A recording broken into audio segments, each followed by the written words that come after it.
I won't do what my sister wants. Am I wrong? Plus updates. Original post. I, 33 female, have always had a strained relationship with my family, especially my mom. When me and my siblings, 38 female and 35 male, were younger, our standard practice for the weekend was hide anything that could break or be used as a weapon on a Friday night, and put it back on Monday morning before school so no one would notice. If we forgot, my mom and stepdad would come back from the pub and start fighting, and it always went too far. Then we would be left to clean up the mess. So weekends went. Friday come home from school, mom and stepdad go pub, we hide things. Saturday would be as quiet as possible, so we didn't wake them up. They would go out Saturday night, be hungover Sunday, and we would put everything back before school on Monday. It was extremely toxic. Most nights we would hear physical fighting. If we got out of bed, we would get beat. So it was easier to hide in bed, pretend to be asleep whilst being scared, praying you hadn't made a noise. Some days I would cry and get beat for crying. My brother moved out at 13 and went to my uncle's. My mom wouldn't allow me to go as I was her baby girl. My older sister moved out when she was 17 after meeting a boy she fell in love with. That just left me dealing with everything. When I was 16, I was told to get a job and had to give over 3/4 of my wages to my mom, who had never worked a day in her life. When I was 18, I questioned her as to why I had to pay so much, and that resulted in me getting kicked out. Having nowhere to go, I had to live on the streets. My sister lived in Blackpool and my brother didn't speak to me. I never found out why. Now I'm older, married with 2 beautiful children. I often look at them and wonder how anyone could treat their children the way I was treated. I live in Scotland now, far away from my mom. My sister, however, has become close with my mom. After my stepdad died, my mom reached out to all 3 of us and wants to build bridges. She won't admit what she did wrong though. She won't admit to the beatings, the moving house every time social services got involved, the sometimes letting questionable men look after us, and having horrible things happen to me and my sister. She says our childhood wasn't that bad and that I'm being dramatic. I have PTSD from everything she's put me through, and I just want her to be held accountable. But I feel like I'm never going to get that apology I want. I know it won't change what happened. I just want to hear I'm sorry. She wants to meet my children, which I really don't want to happen. My sis is pushing for this to happen, and I'm unsure why. I don't understand the hold my mom has on my sister. We often talk about our childhood, as I thought that maybe I was being dramatic as I was young. But no, she remembers my mom beating us. She remembers my mom letting people violate us and telling us it's just part of being a woman. I don't understand why my sister wants this woman in her life. I don't understand why she wants this woman near my children. It makes me feel angry and sick. I don't get it, but no, I won't get the answers I want. So would I be the a-hole if I just ignored my sister's requests and didn't let my mom in my life again? Now for the top comments before reading the update. Not the a-hole. I grew up in an abusive household, turned 18 in a foster care system. Years later, when I was pregnant, my mom wanted to reconnect. She wouldn't admit to any wrongdoing either, even though CPS took us away as a direct result of her actions. And I still wondered if it wouldn't be the right thing to do. Then I had my daughter, and I realized unequivocally that I was making the right choice to stay no contact. Because I would have walked through hellfire to protect my kid from the things my parents deliberately did to me. Drove it home just how messed up they really were. Protect your babies and protect yourself. I was about my daughter's age when my mom dragged me through the house, dragging me by my hair. And when I look at my daughter, I just don't understand how anyone could do something like that to a kid. OP, protect your kids and yourself, and hold firm to the no contact with your mom. My father's second wife did that to me, as well as ripped a chunk from my scalp. And she's the main reason why I continued to keep my hair short nearly 30 years later. Not a-hole, your mom gave you a truly appalling childhood. You have no obligation to rebuild any relationship with her, especially when she can't even acknowledge, let alone apologize, for what she put you through. Your sister remembers all the abuse you remember, yet she's happy to spend time with your mother and even wants to push you to do the same? I can't even begin to imagine what's going on in her mind. You're absolutely not wrong to say hell no and protect not only your children but also yourself. In order to spend time with your mother, you would surely need to submerge all the valid feelings you have about your childhood. That doesn't sound healthy to me. Wishing you best.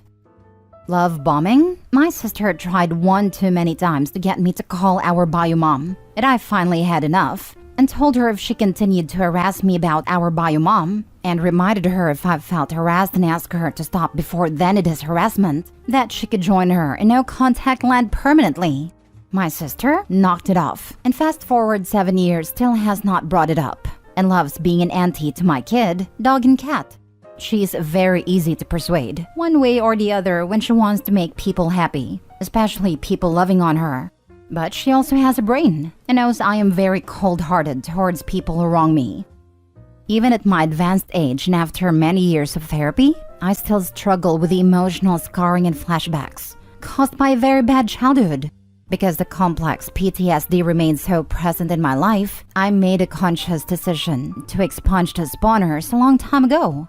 One of my brothers, when the male spawner was dying, decided to take it upon himself, undoubtedly with the encouragement of his meddlesome cow of a wife who'd already had a go at me to effect rapprochement. Because, family. I warned him off in very strong terms, but he persisted, so is now gone too. The thing is that we don't have to explain what we decide to do to protect ourselves. And we certainly don't have to put up with interference from people who don't live in our heads. Edit. So I've just seen my post on TikTok, and that was weird to be honest. So I thought I'd answer some questions I read there. 1. My sister has no children and moved back to Leeds a few years ago. My brother has a wife and 5 kids and also lives in Leeds. My brother has no contact with my mom, but her wife talks to her and sends her pictures of her children. No one in my family know where I live, as they all pretty much left me to fend for myself. So when I moved to Scotland, no one seemed to notice. I don't have any social media for this reason. I also don't have many friends, because I'm very cautious about who I have in my life. I do see a counselor and have done for the past 10 years, so I'm honestly doing okay. Anytime I want to see my siblings, I always drive down to Leeds. My biological dad lives abroad. He left when my mom broke his ribs when I was 2. He just left us, and has 2 other children with a second wife. I've never met any of them, just email my dad from time to time.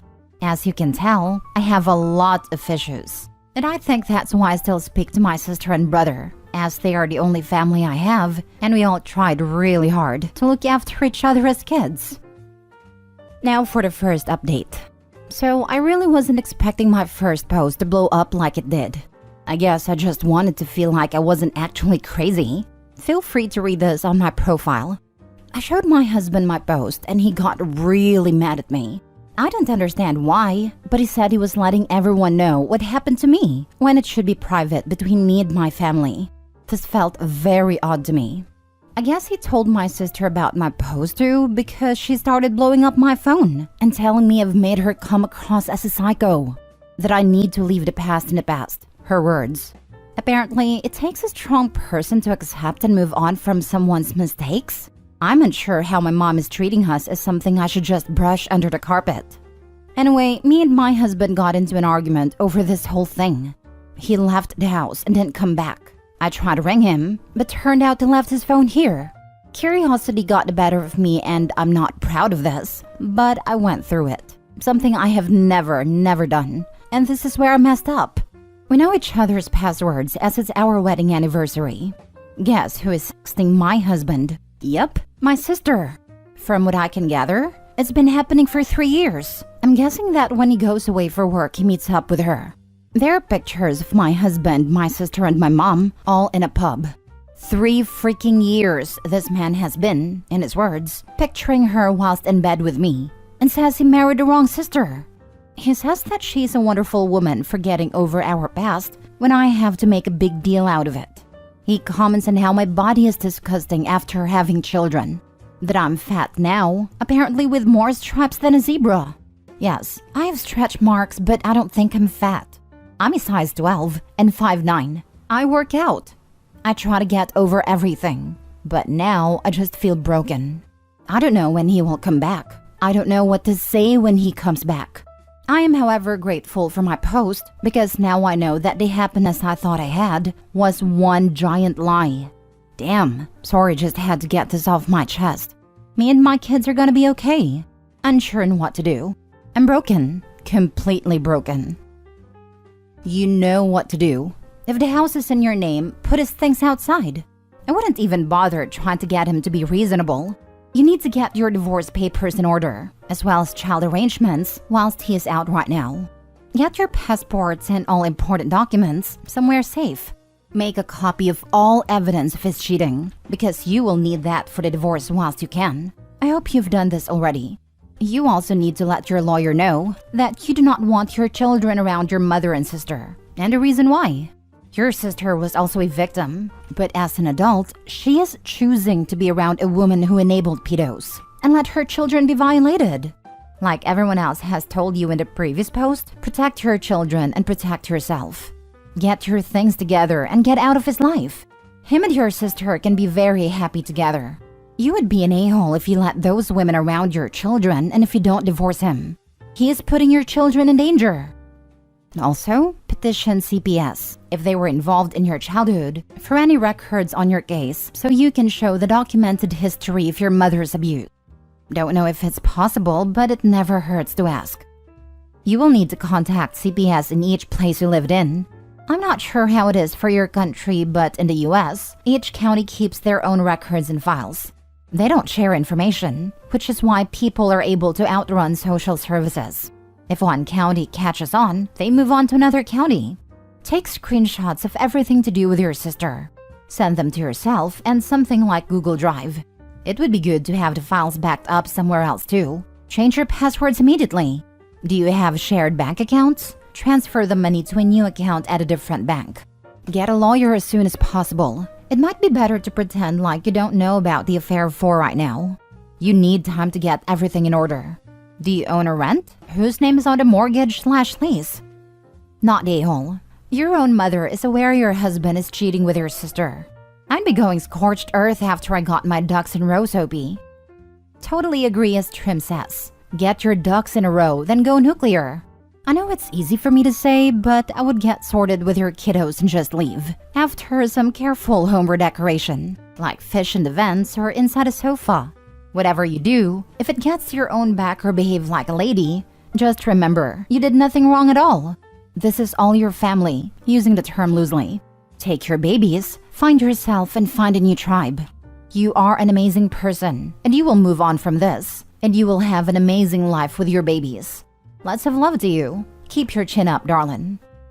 Also, stay away from family. They obviously are not going to protect you. They are protecting him and your sister. You should go no contact with them. Keep his phone. Second update. Can I just say thank you all so much? I haven't cried this much in a very long time, but your comments and messages really have helped. Not sure if you know how much. So after my depressing update, I went to work. I work in a well-known hotel chain and have applied to transfer to another part of the UK. So guess I'm moving soon. I then went home, as apparently I wasn't in a fit state to work. Who knew? I'm just grateful for my boss. She's a lovely woman. I'm blown away by how many people want to help me. Today I went with my boss to social services after taking my kids to school, and we're being put into temporary housing until I transfer. For those wondering about a house, it's rented. So I'm going to have to break my tenancy. I've never had a joint bank account because I never wanted one. Now I see it so that he wouldn't have to cover his tracks. I did have a little pity party, not gonna lie. Now I'm done being the victim. I'm done being walked all over. I'm just beyond freaking done. I'm angry and want to make people's worlds go up in flames. So I guess that's what I will do. People have commented about my family knowing my Reddit account, and I don't care. Gary and Cheryl, if you are reading this, know that I won't go down without taking you with me. Gary, good luck seeing your children. Social services now know who you spend time with, and I have all the time and energy in the world to fight to keep my kids safe. Like I said, I'm angry. I've contacted a solicitor and a school so they are 100% safe. Don't worry about me. I might not be okay now, but I will be. My purpose is to look after my girls, and that's what I know I'm good at. Someone said the parents you are now is the parent you wish you had, and I believe that's true. I will go to the ends of the earth to keep my baby safe. I will update when I can, once I'm settled. Hopefully with good things. It's 11 a.m. and I feel like I've done so much already. I also should note that Cheryl works in a hospital, who may or may not have had a number of phone calls, telling them exactly what drugs to test Cheryl for. Also, the benefits people have had phone calls about my egg donor being too sick to work, but can go drinking, play tennis, and take drugs. As for Gary, all his friends, family, and work have all had copies of who they spend time with. Not so good for a police officer, I'd say. Anyway, gotta get all my crap out of the house now. Wish me luck. I would consult with a lawyer before anything else, just to make sure that none of the actions you take are illegal, will make you look bad in court, or could help your soon-to-be ex to get custody. Yes, burning everything to the ground would be satisfying, but not if it comes with a bill of losing custody, because your soon-to-be ex/sister will make you look vindictive and unhinged, and will claim that your assault and abuse allegations were just revenge for the cheating. That's what a solicitor is. Yeah, but I doubt she told him everything she's done, or is going to do about vengeance, or he would probably have advised against it. Just read your posts, and you go, girl. Take this anger and use it to motivate you to build a beautiful new life with your kids. Also, as for the whole BS of being the bigger or better person by forgiving someone for their mistakes, that's never up to anyone but the person who was the victim of the situation. Ever. That's always up to the person who was wronged, how long they hold on to things, or if they can ever forgive. No one gets to set a timeline ever. Anger isn't bad. What matters is what we do with it. A lot of wrongs get righted in life when gentle people get good and mad. I agree. I don't understand why people are always so quick to go, no, don't get angry. It is like, why? Not all anger is negative, and not all anger is explosive. Some of it can be really cathartic, and we're all going to feel it at some point in our lives. Several points. Feeling like we have to keep it in and aren't allowed to express it is when it gets into dangerous territory.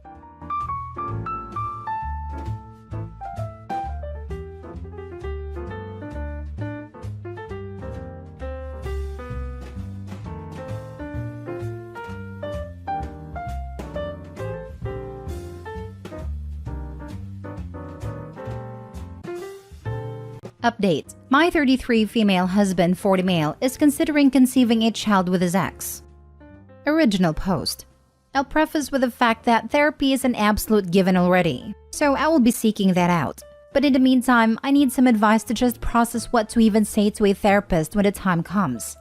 Okay, so the title needs explanation because it is a complicated and nuanced emotional situation. Apologies in advance for rambling, but I am still trying to make sense of the entire situation while grieving, and just trying to get the pertinent details out for advice. My husband and I have been happily married for 3 years now. My husband had a son from a previous relationship before we got together, and I have been in my stepson's life since he was 2 years old. He turned 6 years old this year and got along very well. My stepson's bio mom and I have never been friends in any capacity, but have always been cordial/respectful on the rare times we interacted and never had any issue with one another. My husband and bio mom are similarly cordial/respectful and communicative around their son's needs, but not really friends beyond that. We pretty much adhered to a parallel parenting style and it worked fine. 4 weeks ago, my stepson tragically and very suddenly died from an infection. It has been just absolutely devastating for everyone. The ex is especially just wrecked. Her son was literally her entire life and purpose as a stay-at-home single mom. My grief cannot compare to the level I know she feels, and I do have compassion for that. My husband is, of course, also exceptionally distraught, and I've been doing my best to be understanding in how they both need to grieve as parents. 2 days ago, my husband said he had something he needed to discuss with me. He explained that his ex approached him with a request. She asked my husband to be her sperm donor for IUI/IVF as she desperately wants to be a mom again and wants to conceive a child with the same partner that her son had. He basically made it clear it is something he is willing, even wanting to do, but knows he needs to understand how I feel about it. Well, I don't know how exactly to communicate what I feel about it at this point, but the feelings are not good ones. I told him I needed some time to process this. My husband and I have been trying to have a child for our own for the past few months, so this is even more personally difficult for me to take in. I think I already know that I am not okay with my husband having another child with his ex, but I am thinking of suggesting we offer her financial support to seek out alternative fertility options that do not involve my husband's sperm. And quite honestly, do not involve 18 years of co-parenting. I'm actually not even sure what the ex and my husband are thinking regarding that in this scenario. Additionally, she is 41 years old, so there is a high probability this whole situation would be a lot of money and time spent without any results. Overall, I think I'm just in shock here. I feel disrespected and angry, but I also understand it's not really just about me here, and that both of them are struggling to cope with this unimaginable grief. I would just appreciate some level advice from people outside the situation, specifically advice on how I should convey that I am not on board with this, without making it a point of contention. Now for the top advice before reading the updates. Yeah, this is a big no. There are so many emotions here, and during times of grief, they might not be thinking rationally. But having another child to replace one you all lost is not the answer here. I think the first step is couples counseling with your husband, where you state that you aren't comfortable with him fathering a child with another woman while you are undergoing your own journey together. Best leave the bit about age/viability out and that you think it would impact your marriage. Then the intricacies of co-parenting said child would also make you uncomfortable. It's terrible that you are all going through this, and I hope that you can heal in a healthy way.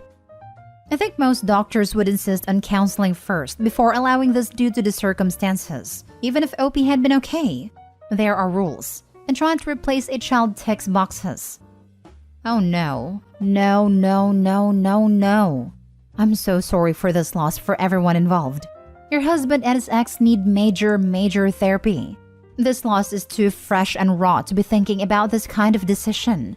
If all she wanted was to be a parent, there are a myriad of ways she could do that. It sounds more like she's trying to recreate or replace the child she lost. That's a recipe for disaster for any child's emotional and mental health. This would be an absolutely not. Bad idea for everyone. Literally everyone. Therapy. What an immense burden to put on that hypothetical child too. Can you imagine? Mom wants to basically try and clone her deceased son. But what if the replacement baby turns out to be female? Or doesn't look like the late brother enough? Or has a totally different personality? I can just picture the kid having to hear daily, "Your brother would never have done that. Your brother never behaved this way," etc. It's like when parents of a medically fragile child decide to have another one to use for spare parts. Edit. Thank you so much already for the responses. I feel like this is happening to someone else. It is such a shocking and emotional wave after wave, very difficult to process and think totally rationally. I honestly consider understanding and compassion to be personal strengths of mine, so I appreciate the replies acknowledging that I am not betraying that by being a firm no on facilitating the situation. I would just add that I am fortunate to be financially stable independently, and my husband and I had already set aside a fairly significant sum specifically for child support, so even had the specific scenario not arisen, I feel obligated to offer some, if not all, of that to the ex-wife since it was always intended to go to her and son. Anyway, I will keep reading through replies. Thank you again. And at this point, plan to speak with my husband this evening about feeling it is inappropriate to consider this now, and dealing with his grief first and foremost with professional help. Now for the first update. Thank you again to the blunt takes in my situation. Days are still mostly a blur right now, and writing out my issue and reading through the straightforward advice did help ground me a bit. I went ahead and took action on something I could control, reaching out to my therapist and got a reference for a couples counselor who is specifically experienced in dealing with grief around child loss. I was thankfully able to get us fit in for an appointment this week. After I returned home from work last night, my husband came into our room and immediately started sobbing and apologizing. He had spoken with his dad that day and told him what the ex had proposed. My father-in-law, bless him, had apparently really went off on the delusion of it. My husband and I had a long into the early morning talk about it, and he was able to recognize and explain that what seemed like interest in ex's request was misplaced desires. He explained that he's been so focused and excited about the prospect of planning for a child with me for the last 4 months, and envisioned life as a father of two, and it felt confusing to still be feeling that while dealing with the devastation of losing a son. His ex's request was a total shock for him too. And when you're face to face with someone grieving so deeply, asking for your help/a solution, however absurd it is, it's not always as easy to think logically. He was receptive and seemed relieved to have the therapy appointment. So I am hopeful that will be a start in unpacking these complicated and conflicting feelings. We agreed that he should ultimately end all contact with his ex, but we'll still consider what sort of short-term/lump sum financial support makes sense, with consult from a lawyer to keep it entirely copacetic. I realize some commenters find the financial part odd, but I just feel strongly about extending appropriate generosity in this transition since we have the means to do so. We also agreed to hold off on any child planning until sufficient time and counseling takes place. Also, I just want to address the comments on stay-at-home single mom aspect in defense of the ex. I only mentioned that part to say how entirely devoted she was to her son. She was the primary physical caregiver. And yes, the child support order was enough that it allowed her the option to stay home full-time and live comfortably but not extravagantly. Is it the same decision I would make as a career-minded person? No, but that was her prerogative and I do respect that. I really don't know much about X as a person, but what I do know is that she was raising a kind, funny, and smart boy who was loved and cared for, and that was what ultimately mattered.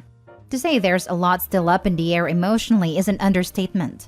My husband and I are saying the right things to each other now. Who knows what it will end up being in practice. But I am hopeful at this point that my husband and I will be able to move forward together. I am glad father-in-law was able to talk some sense into your husband. I am truly sorry for what you guys are facing. With respect to compensation, I admire you for your willingness to extend that to her even after what she had asked. I understand grief is a very powerful thing, but lines have been crossed nonetheless. Wish you luck, OP, and sorry for your loss. I worry the ex has become too reliant on the child support and doesn't believe she can provide for herself. Or just plain doesn't want to do so, and that was a big part of her asking for another child from the same father, who has a good career and would provide ample child support. I don't agree with giving her any more compensation, but it's OP's money to waste. A good therapist can help put her in touch with the right resources to help her readjust. The lack of compassion I'm seeing in this and OP's other thread for a parent who lost their child is astounding. And I can't help but think that the respondents are just young and haven't developed much emotional maturity. No parent should ever outlive their child. Hear me out. I'm prepared for downvotes. I think what the ex asked of is extremely inappropriate, and no way should your husband go through with it. However, she is grieving terribly as she lost her child. And the only other person who loved that child as much as her is your husband. So while I think that of course you shouldn't use his sperm for insemination, I don't think you both should cut contact with her. You co-parented with her. You shared love for this child. Maybe offer your supports yet establish boundaries. Now for the last update. I received many very kind, compassionate, helpful comments and PMs from my original posts, and thought it would be easiest to update here for those that ask because it's a wild development. So, I found out that my husband did not tell me the truth about his ex's request. The truth being that they had frozen embryos when they were together from years ago and she was planning to use those. I obviously had no idea they had done this, and likely would have never known if not for the fact that the ex did have a successful implantation and is now in her first trimester. So my husband was forced to come clean. The distress I feel about everything that has happened in the past 4 months is beyond words. So that's it. That's the update.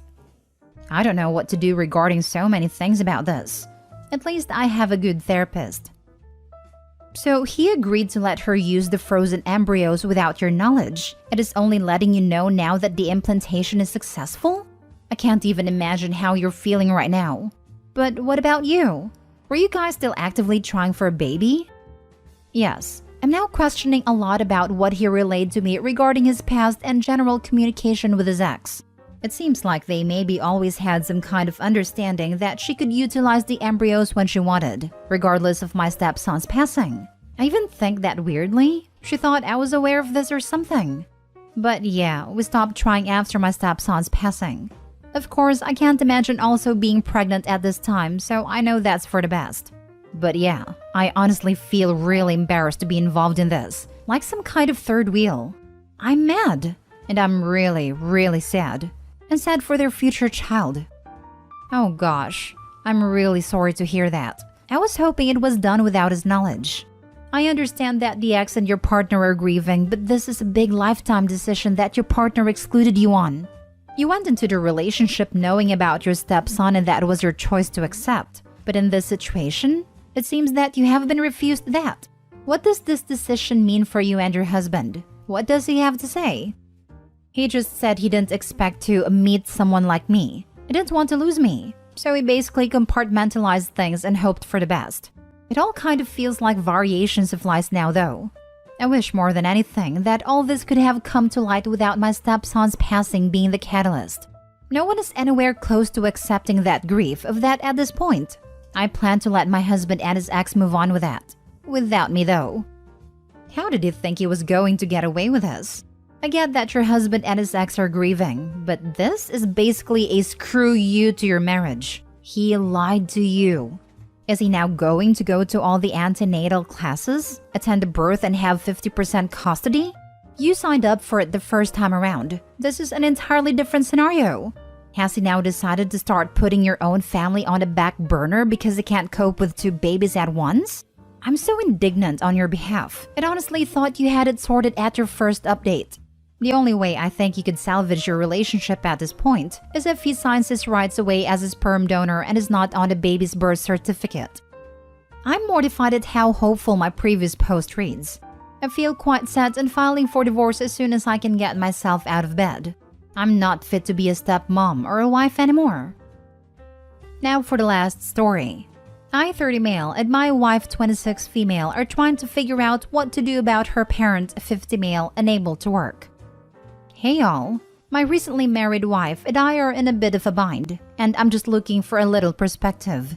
Her dad has always been a bit eccentric, and ultimately an issue is that he lives off of Social Security and is not willing to pursue any kind of employment. He has always kind of floated place to place, declared bankruptcy when the cards got maxed, etc. to make it work. At this point, everyone but us and his family has effectively cut him off.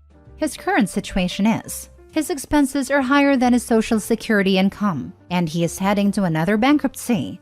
He is already having significant issues finding places to live, and has stayed in some pretty sketchy areas. Unfortunately, I will tell you now that he will not take any action and is going to take no effort to course correct. He will just dodge bills, collections, etc. for as long as he can. My new wife wants him to move in with us so that way he can be taken care of, but I am a little hesitant. I do understand that aging parents and taking care of them is a thing in marriage. And maybe I am just selfish, but I am a bit frustrated with him. Again, he has more or less told her that it is her fault if he ends up homeless. And it is in our means to have him move in, but I feel he should take some kind of effort to resolve his own situation. He is the type that will never leave the house during the day. And while my wife says it will be temporary, I do not believe he would ever move out willingly down the line. Other people he moved in within his family had to take drastic legal action to evict him. I feel guilty for having these reservations, and I know I need to step up to do the right thing by my wife. If it was my parent, I would want her to help, but the situation seems frustrating. I wish there was another way to help him out, but he has been living this way for 10 plus years, and is unlikely to ever change. Now for the advice. Absolutely do not let him move in. He'll never leave, and his presence will destroy your marriage. He's only 50 and already on Social Security? Is he disabled? Perhaps you can help your wife research facilities where he could be placed. Help her help him. But again, do not let him stay with you, not even for one night. He is disabled to a degree due to arthritis, but he's still entirely fine to live on his own, go to appointments, etc. as a self-sufficient adult. He just chooses not to do anything to better his own situation and relies on someone to eventually bail him out. You know, if you allow him to move in, he will not leave. This will also hamper any bedroom time with your wife. Tough love may be the only way forward. You cannot help someone unwilling to help themselves. I think it will hamper our quality of life for sure. My biggest concern is my wife wants this. And I know morally it is the right thing to do. But it seems very unfair to be in this situation just because he doesn't want to change his situation. Update. I hurt my fiancé and lost her trust. Original post. I, male 32, proposed to my fiancé, female 39, 2 months ago and she said yes. I love her with all my heart. She's very sweet and intelligent and drop dead hot. Only problem that we were facing was that I haven't met her family because she has not had any contact with them for 20 years. And for my family, that's a red flag. Mom suggested to me that since we are engaged now, they're my family too, so we contacted them. Her mom was so sweet, and she started crying the moment I introduced myself. Her father is also very kind. They talked to me about her childhood, how wonderful and kind she always been, and it made a lot of sense what she turned up to be. I thanked them for raising such a beautiful human. I kept in touch with them and I soon met all her siblings. She has 3. Then I introduced them to my family and I was happy they got along. Mom suggested then that the next step is to invite my future in-laws to my parents' house and take my fiancé there so she could finally work on the dispute that she had with them. She never told me, and when we asked her parents, they didn't know either. When she got there, she screamed, "What are they doing here?" and ran out. I have never heard her raise her voice like this before. I ran after her, but she just drove off. I went back and apologized. Her mom was crying her eyes out, and so were her sisters. Her dad and brother looked cut up. When I went home, she was crying and packing. She told me that she needed to move out and that she was staying with her friends. I also started crying and asked her to tell me what happened. When she was 18, her brother, 19 at the time, violated her best friend's little sister, then 17. He apparently had feelings for this girl for years, but she never was interested, so one New Year party, he waited until she was very drunk and forced himself on her. He later boasted about how he finally had her, and now can move on.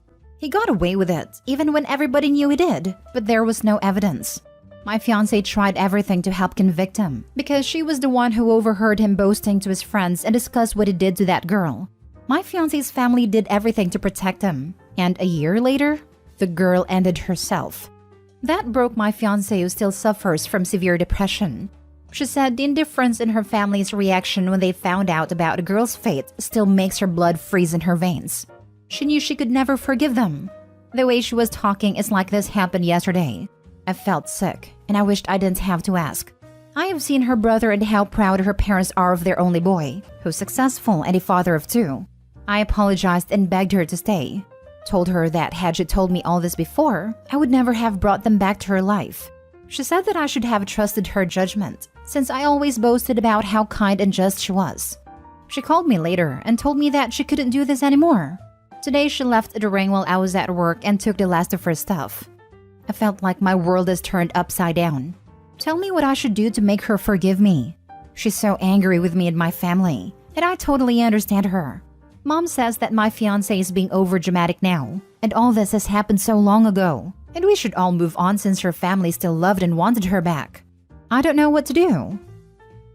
Now for the top advice before reading the updates. The issue is, you still don't see the actual problem. Your mistake was not to underestimate what happened. Your mistakes were to not trust her judgment and going behind her back. And it's not your nor your mother's place to say if she overreacts or not. It doesn't matter if you like her family. It doesn't matter if her parents love her. You prove that you still don't get it with your last paragraph. This exactly. He literally acknowledges blaming her for his going around her back and seems to have zero self-awareness about it even in this post. She literally had no control over the situation, but Opie still wants to make it her fault. Just amazing. Yeah, when he said we, I thought he meant his fiancé and him, not his mom. Yeah, I don't blame your fiancé one bit. Your mom sounds super crazy, and I can't believe you went along with her instead of shutting her down. Sounds like Opie's ex dodged a just-no mother-in-law. Good for her. This whole mess aside, his mom would have made this woman's life miserable. In what freaking world would be a healthy, functioning adult that you loved be no contact for 20 years for a silly issue? This fight should have started and ended with Opie asking his fiancé for details and her blowing up about having to explain herself. End of story. Going behind her back? WTF. Red flag is not talking to fiancé but his mother, and following his mother's advice behind his fiancé's back. Opie is an idiot. Now for the first update. Good morning. What a rough night I had after trying to read all of your comments, DMs, and messages. Filled with nightmares. I have called my fiancé before breakfast. I told her that I love her more than she even knows, and that I know she loves me. That I never in a million years thought people who loved each other this much would break up. I apologized and promised to make it up to her for the rest of my life if she gave me a second chance. I told her we can move away from our families, but I promised her that it would be the two of us from now on. Nobody will have a say in how we live our lives but us. She was crying the whole time, and I must admit that I'm not a crier myself, but I haven't stopped crying since yesterday. I hope she gives me a new chance to make it up to her. Second update. I want to start by saying I've never experienced so much hate in my life before like what I got on my post from yesterday. I'm not mad, however. I appreciate that you took my now ex-fiancé's party because she deserves all the love and support. I hurt her badly and I can't even describe how much I regret my actions. The only thing I can say is that it was never intentionally done to hurt her. I thought I was doing something good. We are no longer together. She said that she couldn't come back from this and that she wanted to be alone now. I told her that I love her like I never loved anyone before. I have loved her for over 10 years. She said that she loved me too, but that she needed to do this on her own now. So we are done. I need a break now from everything and especially from my family. I will never blame my wretched behaviors on anybody. I chose to do the wrong thing. Nobody made me, but I still feel resentment towards everyone who helped me hurt my girl. I need to be alone now too. Thank you again. Bye. I hate to say it, but I hope Opie learns to trust those who are in his life over his parents. Opie's old enough not to listen to everything his parents say to him. At least Opie knows he has no one to blame but himself. Also, I hope Opie asks his mother why she believes avoiding a rapist is a bad thing. Dude, I just feel like Opie's using his mom to deflect blame. Only problem that we were facing was that I haven't met her family because she has not had any contact with them for 20 years. And for my family, that's a red flag. Mom suggested to me that since we are engaged now, their family too, so we contacted them. He himself said that he thought this was a red flag. So when his mom suggested it, he jumped to it and decided to go see them. His mom only ever suggests things to him. She herself never acts and does anything. I kept in touch with them and I soon met all her siblings. She has 3. Then I introduced them to my family and I was happy they got along. He keeps on being actively in contact with these people without informing his ex. He just kept it all hidden from her. At this point, his mom wasn't telling him to keep contact. He did it by himself. Mom suggested then that the next step is to invite my future in-laws to my parents' house and take my fiancé there so she could finally work on the dispute that she had with them. She never told me, and when we asked her parents, they didn't know either. Why does he at no point tell his ex what is happening? Why does he keep plotting behind her back with his mom and her family? No one is telling him to do this. No one is telling him to keep this hidden. This is all on him because he wants to get her back with her family.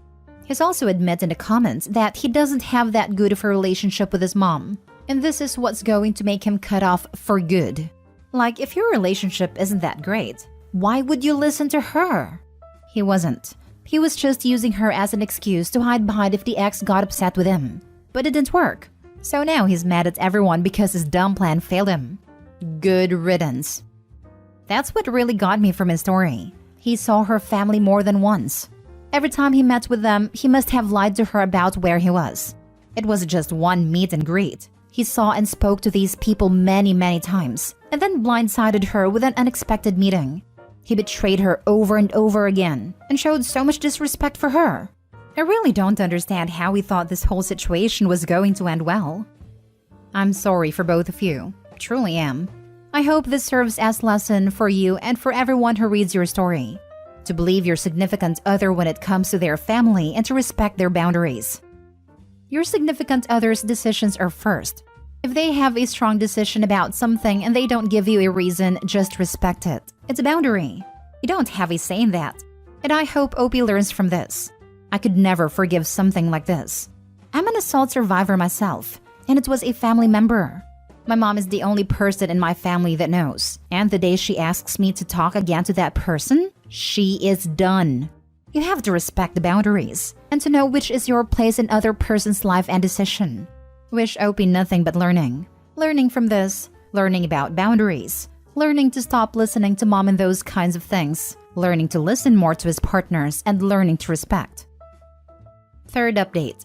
I mentioned earlier that my fiancé's been home on sick leave. Her best friend called me now and we talked. My fiancé is pregnant and she's terminating it. She doesn't want me with her when she goes through with it. I am shattered now and I don't know if I ever can collect the pieces. How life can turn upside down in a matter of weeks. I lost everything and I only have myself to blame. Now for the fourth update. I was hesitant to make this update because you hate me so. And also I'm worried that your strong feelings of hatred will be misdirected to my fiancé. But I chose to write here the first time and I want to see it through. And hopefully people can learn from my mistakes. Plus, I'm anonymous, so yeah. I want to thank the people who reached out in my DMs, who didn't dare to comment out of fear of being downvoted all the way down to hell.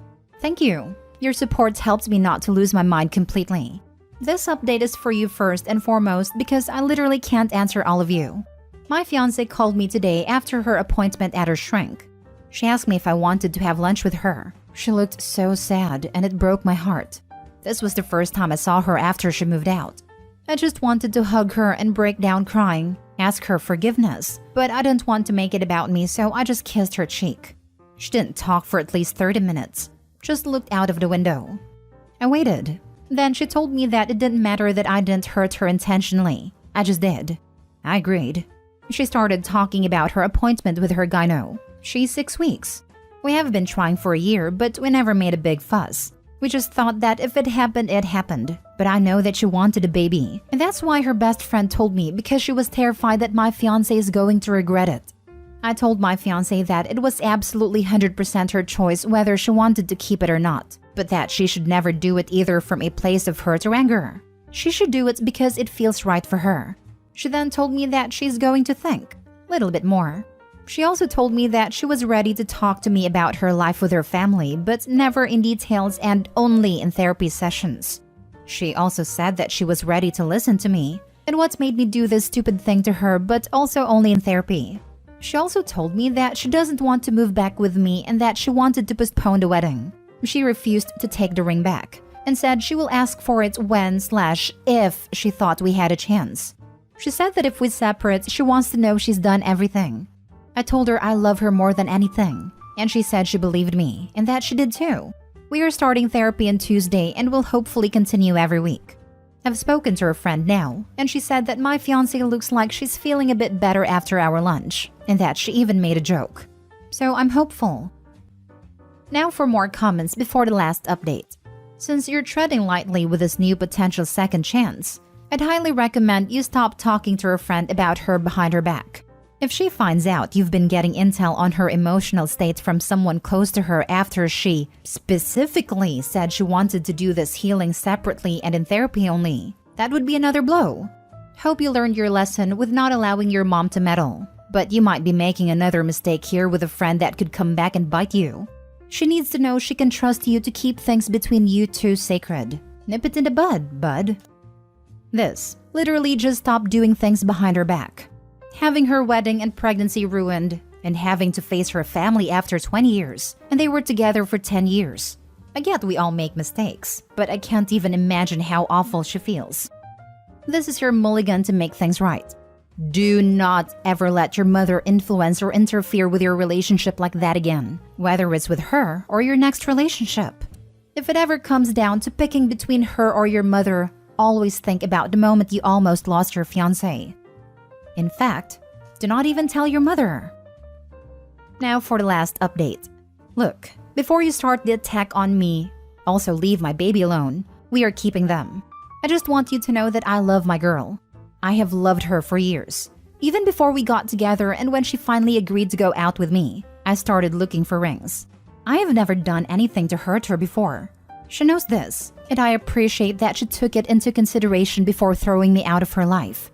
What I did was unforgivable, but sometimes good things can come from a bad situation. In our case, she will never have to carry that burden alone. I can finally share her secret and support her.